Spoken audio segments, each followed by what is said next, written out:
రక్షణ సేన పార్టీ రాష్ట్ర వ్యాప్తంగా సరికొత్త కార్యాచరణకు శ్రీకారం చుట్టింది. ఇకపై రాష్ట్రంలో ఒకే రకమైన మోడల్లో పార్టీ జెండా గద్దెలను నిర్మించబోతున్నట్లు టీఆర్ఎస్ అధినేత్రి కల్వకుంట్ల కవిత స్పష్టం చేశారు. బంజారాహిల్స్లోని పార్టీ కార్యాలయంలో నిర్వహించిన రాష్ట్ర జనరల్ బాడీ సమావేశంలో ఆమె జెండా గద్దెల అధికారిక మోడల్ను ఆవిష్కరించారు. పార్టీ శ్రేణులు నిర్మించాల్సిన జెండా గద్దెలకు సంబంధించి కవిత స్పష్టమైన డిజైన్ కొలతలను ప్రకటించారు.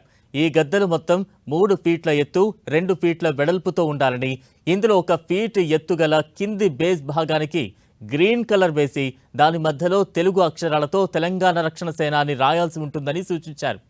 ఇక పైనున్న 2 ఫీట్ల భాగానికి ఎల్లో కలర్ వేసి దాని మధ్యలో బ్లూ కలర్లో తెలంగాణ మ్యాప్ను ముద్రించాలి. ఆ మ్యాప్ లోపల ఇంగ్లీష్ అక్షరాల్లో టీఆర్ఎస్ అని స్పష్టంగా కనిపించేలా డిజైన్ చేయాలని ఆమె సూచించారు.